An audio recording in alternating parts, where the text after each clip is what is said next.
नमस्कार, मैं हूं रमन ओंगाई और स्वागत है आपका न्यूज इंडिया में। रुक करते हैं इस वक्त की खबर का। उत्तराखंड में नाइट कर्फ्यू खत्म, प्रशासन ने जारी की नई कोविड गाइडलाइंस। अब से खुलेंगे शॉपिंग मॉल, स्पा और सैलून। 28 फरवरी तक बंद रहेंगे स्विमिंग पूल और वाटर पार्क। कोविड प्रोटोकॉल का पालन करना होगा जरूरी। मुख्य सचिव डॉक्टर सुखबीर सिंह संधू ने ये आदेश जारी किए हैं। तो नई कोविड गाइडलाइन जारी हुई है उत्तराखंड में। 90% रिकवरी दर है, तो इसलिए ढील दी गई है। तो अब खुलेंगे शॉपिंग मॉल, स्पा और स्कूल। 28 फरवरी तक स्विमिंग पूल और वाटर पार्क बंद रखने के लिए कहा गया है। कोविड प्रोटोकॉल का पालन करना होगा। और हमारे सहयोगी रोहित जुड़ चुके हैं हमारे साथ। रोहित का रुख करते हैं। तो रोहित, छूट दी गई है लेकिन साथ ही साथ कोविड प्रोटोकॉल का पालन करना होगा जहां भी खोले जाएंगे स्पा, मॉल या फिर बाकी चीजें। बिल्कुल रमन जी, देखिए सरकार ने पूरा ये फैसला ले लिया है। नाइट कर्फ्यू को फ्री कर दिया है। नाइट कर्फ्यू नहीं लगा रहेगा। हालांकि यहाँ पर नाइट कर्फ्यू के दौरान जो हाईवेज पर जो भारी लोडेड वाहन हैं वो तो आते आते रहते थे, क्योंकि आयात निर्यात जो है उत्तराखंड और अन्य राज्यों से होता रहता था। लेकिन जो स्थानीय लोग थे उनके लिए नाइट कर्फ्यू था। अब जो सरकार ने नाइट कर्फ्यू को पूर्ण रूप से समाप्त कर दिया है। अब बहुत सारी रियायतें भी इसमें दी हैं, क्योंकि सरकार की ओर से लगातार जो है हर घर दस्तक अभियान स्वास्थ्य विभाग की ओर से चलाया जा रहा है, जिसमें लगातार स्वास्थ्य विभाग के कर्मी जो है घर घर पहुंच रहे हैं और ये पता कर रहे हैं कि परिवार में किसी सदस्य को क्या कोविड वैक्सीनेशन की दूसरी डोज लगने से वो व्यक्ति छूट गया है। अगर कोई व्यक्ति छूट जाता है तो उसको मौके पर ही कोविड वैक्सीनेट किया जा रहा है। उसके साथ ही बूस्टर डोज भी लगातार जो है बुजुर्ग व्यक्तियों को लगाया जा रहा है। भीड़ भाड़ वाले इलाकों में सोशल डिस्टेंसिंग का पालन कराने के लिए पूरी एहतियात जो है सरकार की ओर से बढ़ती जा रही है। और इसके साथ ही 28 फरवरी तक स्विमिंग पूल और वाटर पार्क को जो है बंद रखने के निर्देश जो है सरकार की तरफ से दिए गए हैं। अब चूंकि गर्मियों का सीजन आ रहा है, गर्मियों के में भी पर्यटक जो है भारी संख्या में लाखों की तादाद में उत्तराखंड का रुख करते हैं। तो लिहाजा अभी से ही पूरी प्लानिंग की जा रही है, ताकि यदि पर्यटक मार्च या अप्रैल के महीने में उत्तराखंड आते हैं तो सभी का जो बॉर्डर चेक पोस्ट पे कोविड वैक्सीनेशन किया जाए, अगर वो कोविड वैक्सीनेट ना हो। और इसके साथ ही डबल डोज का सर्टिफिकेट भी चेक किया जाएगा।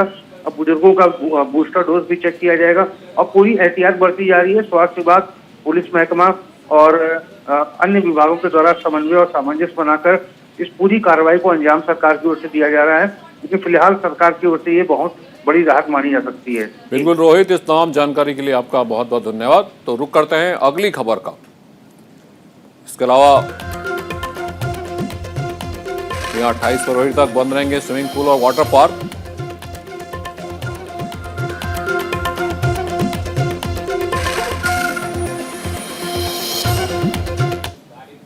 इसके अलावा पंजाब में सीएम चन्नी के भाई वाले बयान पर बीजेपी से राज्यसभा सांसद राकेश सिन्हा ने क्या कुछ कहा, सुनिए। मुख्यमंत्री चरणजीत सिंह चन्नी ने जिस तरह से उत्तर प्रदेश और बिहार के लोगों को घुसने ना देने की बात कही है और प्रियंका गांधी वहां पर तालियां बजा रही थी। हमारे साथ राकेश सिन्हा जी हैं। राकेश जी, ये क्या राजनीति चल रही क्षेत्रवाद? देखिए, जो राहुल गांधी ने कहा कि भारत को यूनियन नहीं मानने को तैयार है, यूनियन ऑफ स्टेट्स कह रहे हैं, और वो जिस प्रकार से भारत के संघवाद पर हमला कर रहे हैं, उसी का परिणाम है कि चन्नी इस प्रकार का बयान दे रहे हैं। भारत में हर व्यक्ति को देश के किसी भी हिस्से में जाकर रोजगार लेने का और रोजगार देने का अधिकार है। और जिस प्रकार से चन्नी ने जो बयान दिया है वो भारत के संविधान के खिलाफ है, भारत के संविधान को तार तार करता है। मैं राहुल गांधी और प्रियंका गांधी से कहता हूं कि इस बयान को वापस लेने के लिए चन्नी को बाध्य करें और देश से माफ़ी मांगें। लेकिन लगातार अगर देखा जाए, शिवसेना की बात की जाए या चन्नी की बात की जाए, सबकी जबान एक ही होती है। जब भी वो कांग्रेस के साथ खड़े होते हैं तो जबान यही होती है। देखिए, ये सभी लोग घोर सांप्रदायिक और सेक्टेरियन है, बहुत संकीर्णता से गुजरते हैं, संकीर्णता के आधार पर वोट बटोरते हैं। देश के में राष्ट्रीय एकता और अखंडता को तार तार करने में कांग्रेस का हाथ है। एक बार इसने देश को बांटा, और अब जो राहुल गांधी राजनीति कर रहे हैं, चन्नी जिसको दिखा रहे हैं, प्रियंका गांधी जिसमें ताली बजा रही हैं, वो देश की अखंडता पर सीधा प्रहार है। धन्यवाद। हमारे साथ बातचीत कर रहे थे राकेश सिन्हा जी, जो सीधे तौर पे कहा कि जो चन्नी कह रहे हैं वो देश की अखंडता पर सीधा सवाल है और प्रियंका गांधी ताली बजा रही हैं, ये घोर अनुचित है। और इस पर प्रियंका गांधी को और राहुल गांधी को चन्नी से माफी मांग। पंजाब में डेरा सच्चा सौदा के मुखी गुरमीत राम रहीम सिंह या उनका डेरा बेशक चुनाव को लेकर कोई भी फैसला करे, मगर पंजाब में एक पार्टी ने डेरा मुखी गुरमीत राम रहीम सिंह को अपनी पार्टी का मुख्यमंत्री चेहरा बनाया है। पंजाब में मलौट सीट से चुनाव लड़ रही पंजाब लेबर पार्टी ने डेरा मुखी को मुख्यमंत्री चेहरा बनाया और सरकार बनने की सूरत में डेरा मुखी के खिलाफ दर्ज तमाम मामले रद्द करने का वादा भी किया। मैं उम्मीदवार बतौर उम्मीदवार तौर पे ਇੱਥੇ ਖੜਾ ਹਾਂ। ਮੇਰੀ ਭੈਣ ਭਰਾਵਾਂ ਨੂੰ ਅਪੀਲ ਹੈ, ਬੇਨਤੀ ਹੈ ਕਿ ਇੱਕ ਤਾਂ ਵੱਧ ਤੋਂ ਵੱਧ ਜੋ ਵੋਟਾਂ ਆਟੋ ਰਿਕਸ਼ਾ ਚੋਣ ਨਿਸ਼ਾਨ ਨੂੰ ਭੁਗਤਾ ਕੇ ਇਹ ਜੋ ਮੇਰੀਆਂ ਮੁੱਖ ਮੰਗਾਂ ਹੈ ਉਹਨੂੰ ਮੈਂ ਮੁੱਖ ਮੰਗਾਂ ਨੂੰ ਮੁੱਖ ਰੱਖ ਕੇ ਇਹ ਵੋਟਾਂ ਪਾਈਆਂ ਜਾਣ। ਮੈਂ ਅਪੀਲ ਕਰਦਾ ਮੇਰੀਆਂ ਸਾਡੇ ਪੰਜਾਬ ਲੇਬਰ ਪਾਰਟੀ ਵੱਲੋਂ ਮੈਨੀਫੈਸਟੋ ਵੀ ਜਾਰੀ ਕੀਤਾ ਜਾ ਰਿਹਾ ਹੈ ਜਿਸ ਦੀਆਂ ਮੁੱਖ ਮੰਗਾਂ ਇਸ ਤਰ੍ਹਾਂ ਹਨ, ਜਿਹਦੇ ਵਿੱਚ ਜੋ ਪੰਜਾਬ ਵਿੱਚ ਅਕਾਲੀ ਪਾਰਟੀ ਅਤੇ ਕਾਂਗਰਸ ਪਾਰਟੀ ਨੇ ਰਲ ਕੇ ਇਹ ਜੋ ਸਾਡੇ सरसा ਦੇ ਬਾਬਾ ਜੀ ਗੁਰਮੀਤ ਰਾਮ ਰਹੀਮ ਜੀ ਦੇ ਤੇ ਜੋ ਗਲਤ ਝੂਠੇ ਪਰਚੇ ਮਤਲਬ ਪਾਏ ਗਏ ਹਨ, ਇਹ ਇੱਕ ਰਾਜਨੀਤਿਕ ਇਸ਼ਾਰੇ ਤੇ ਇੱਕ ਛੜਯੰਤਰ ਹੈ ਤੇ ਬਕਾਇਦਾ ਇਸ ਨੂੰ ਜੋ ਬਠਿੰਡਾ ਕੋਤਵਾਲੀ ਥਾਣੇ ਦੇ ਵਿੱਚ ਜੋ ਪਰਚਾ ਦਰਜ ਕੀਤਾ ਗਿਆ ਹੈ ਧਾਰਮਿਕ ਭਾਵਨਾਵਾਂ ਨੂੰ ਭੜਕਾਉਣ ਦਾ, ਇਹਦੇ ਖਿਲਾਫ ਪੰਜਾਬ ਲੇਬਰ ਪਾਰਟੀ ਕੁਐਸ਼ਿੰਗ ਪਾਊਗੀ ਜਿਹਦੇ ਵਿੱਚ ਮੁੱਖ ਤੌਰ ਤੇ ਪਰਚਾ ਰੱਦ ਕਰਵਾਊਗੀ ਅਤੇ ਜੋ ਉਹਨਾਂ ਤੇ ਝੂਠੇ ਪਰਚੇ ਦਰਜ ਕਰਵਾਏ ਹਨ ਇਹ ਵੀ ਮੁੱਖ ਤੌਰ ਤੇ ਪੰਜਾਬ ਲੇਬਰ ਪਾਰਟੀ ਰੱਦ ਕਰਵਾਊਗੀ ਜੋ ਉਹਨਾਂ ਦੇ ਖਿਲਾਫ ਜੋ षड्यंत्र ਇਹਨਾਂ ਉਕਤ ਪਾਰਟੀਆਂ ਨੇ ਵੋਟਾਂ ਲੈਣ ਮਾਰੇ ਕੀਤਾ है। और सीधा आपको लिए चलते हैं उत्तर प्रदेश के सीतापुर, जहां प्रधानमंत्री नरेंद्र मोदी संबोधित कर रहे हैं। आपका ये उत्साह बता रहा है कि यूपी में अगले 5 चरणों में भी बीजेपी का ही परचम लहराएगा। अब आप सभी को मिलकर के भाजपा को रिकॉर्ड सीटों से जिताना है। 2017 में जो रिकॉर्ड यूपी के लोगों ने बनाया, अब आपको अपना ही रिकॉर्ड तोड़ना है। तोड़ोगे ना? पक्का? आप याद रखिए, यूपी में भाजपा सरकार होने का मतलब है दंगा राज, माफिया राज, गुंडा राज, इन पर बराबर कंट्रोल है कि नहीं है?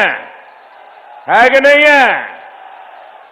यूपी में भाजपा सरकार का मतलब है पूजा के दिन हो, पर्वों के दिन हो, पूजा पर्वों को मनाने की खुली स्वतंत्रता। यूपी में भाजपा सरकार का मतलब है बहनों बेटियों की मनचलों से सुरक्षा। यूपी में भाजपा सरकार का मतलब है गरीब के कल्याण के लिए निरंतर काम। यूपी में भाजपा सरकार का मतलब है केंद्र की योजनाओं पर डबल स्पीड से काम। साथियों, आज संत रविदास जी की जन्म जयंती भी है। रविदास जी के अनेकों मंदिरों में अनेक भक्त जुटे हुए हैं। आज सुबह मुझे भी दिल्ली में संत शिरोमणि श्री गुरु रविदास जी विश्राम धाम मंदिर में जाने का सौभाग्य मिला। मान्यता है कि जब एक बार गुरु रविदास जी राजस्थान जा रहे थे तो दिल्ली में उसी स्थान पर उन्होंने विश्राम किया था। मेरे लिए दोहरी खुशी ये भी है कि मैं उस काशी का सांसद हूं जहां संत रविदास जी का जन्म हुआ था। ये भी मेरा सौभाग्य है कि बनारस में उनके मंदिर परिषद के सौंदर्यीकरण का कार्य, एक पवित्र कार्य करने के लिए ईश्वर ने मुझे निमित्त बनाया। मुझे एक माध्यम के रूप में इतने सालों से जो काम नहीं हुआ था, वो काम मुझे उस स्थान पर करने का, रविदास जी के मंदिर के पूरे परिसर को सजाने का मौका मिला। दशकों से रविदास जी के भक्त हर सरकार से इसकी मांग करते थे, हर व्यक्ति से इसकी मांग करते थे, लेकिन चुनाव आता था, लंगर चखना, फोटो निकालना और भाग जाना, यही होता था। भाजपा सरकार वहां संत रविदास जन्मस्थली विकास परियोजना पर भी तेजी से काम कर रही है।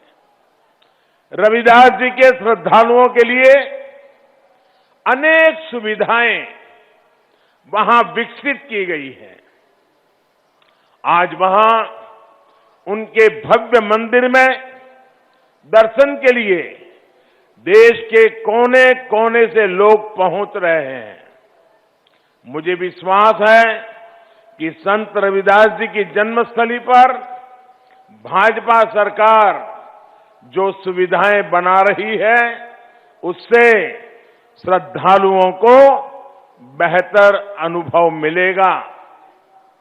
हालांकि मुझे देखकर भी तकलीफ होती है कि यहां पहले जिन्होंने 5 साल तक सरकार चलाई, 2017 से पहले, उन्हें संत रविदास जी के नाम से भी कितनी चीड़ रही है, ये मुझसे ज्यादा उत्तर प्रदेश के लोग जानते हैं।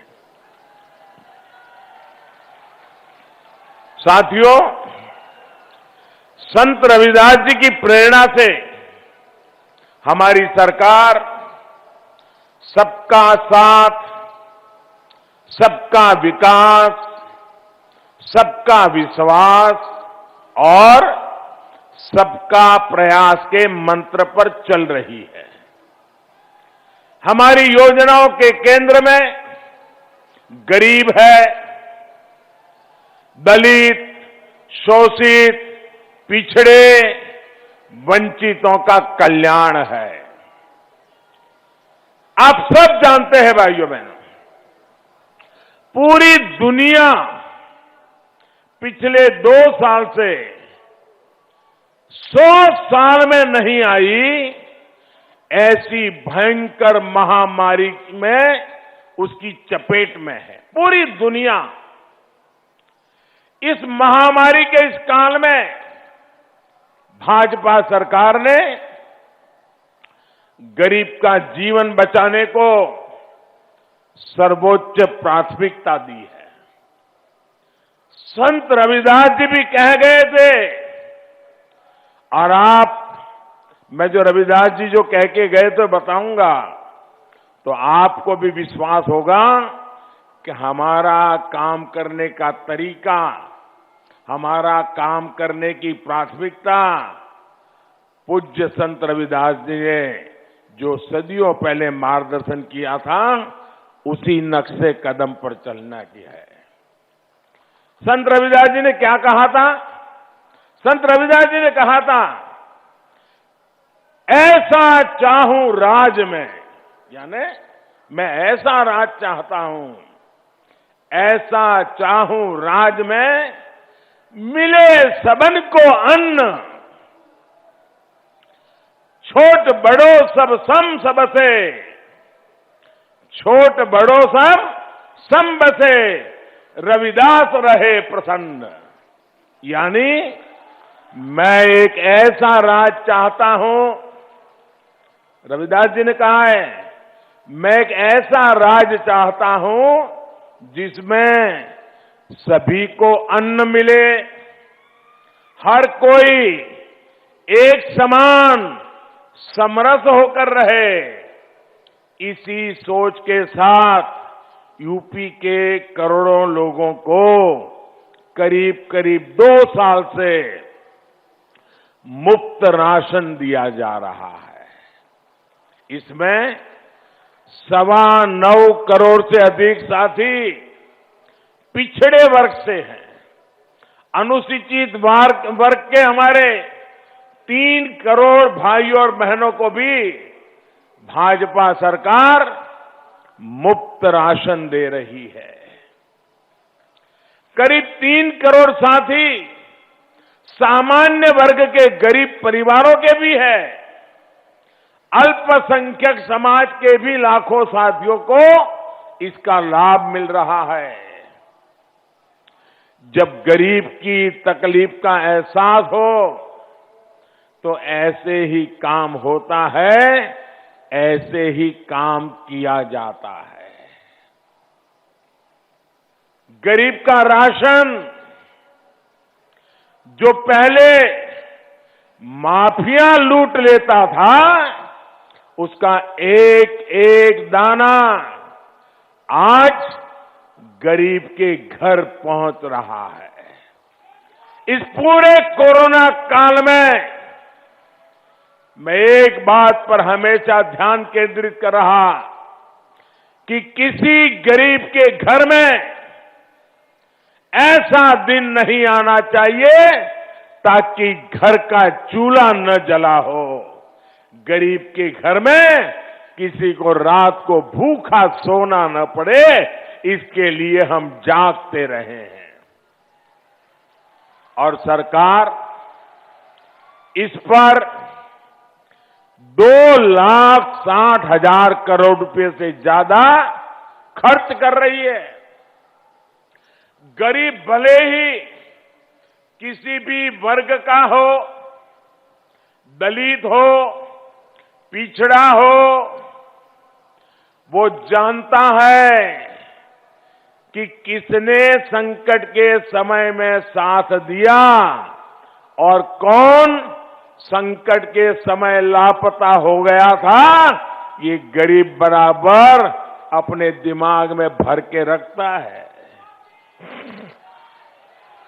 साथियों, कोरोना के इस समय में गरीबों को मुफ्त वैक्सीन का भी हमारी सरकार ने पूरा ध्यान रखा है।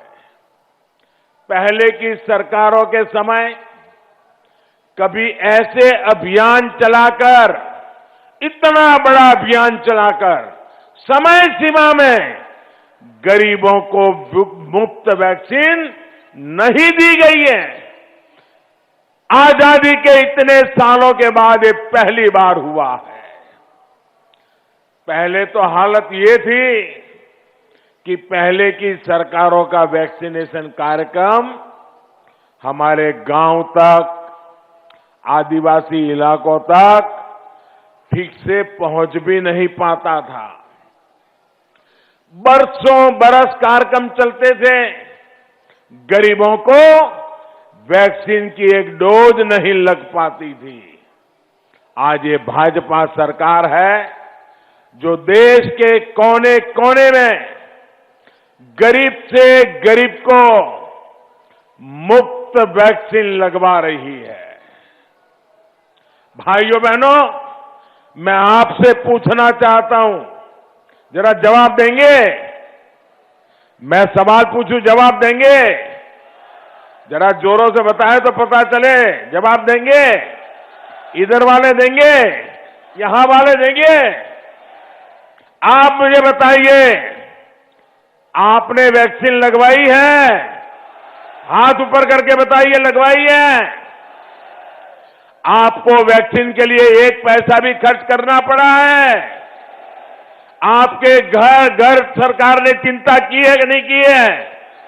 इतनी बड़ी महामारी में आपके परिवार के, आपके गांव को, लोगों की जिंदगी बचाने के लिए हमने जी जान लगा दी कि नहीं लगा दी?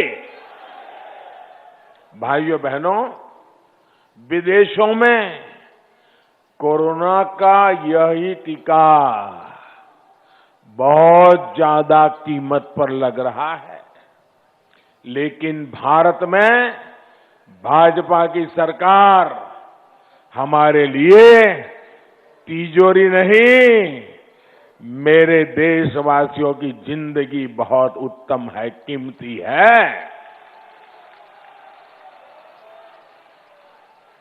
तिजोरी खाली कर देंगे, लेकिन टीका घर घर पहुंचा के रहेंगे। ये काम हमने किया है। ये इसलिए क्योंकि हमें गरीब की, दलित की, हर पीड़ित, शोषित, वंचित की चिंता है, उसकी परवाह है। इस पर भी हमारी सरकार हजारों करोड़ रुपए खर्च कर रही है। भाइयों बहनों, हजारों करोड़ रुपए इस कोरोना काल में गरीबों को आयुष्मान भारत योजना का भी बहुत लाभ मिला है। जो गरीब पहले अच्छे अस्पताल में इलाज की सोच भी नहीं सकता था, और मैंने तो देखा है, क्योंकि मैं भी आप ही की तरह एक बहुत ही सामान्य परिवार से आया हूं।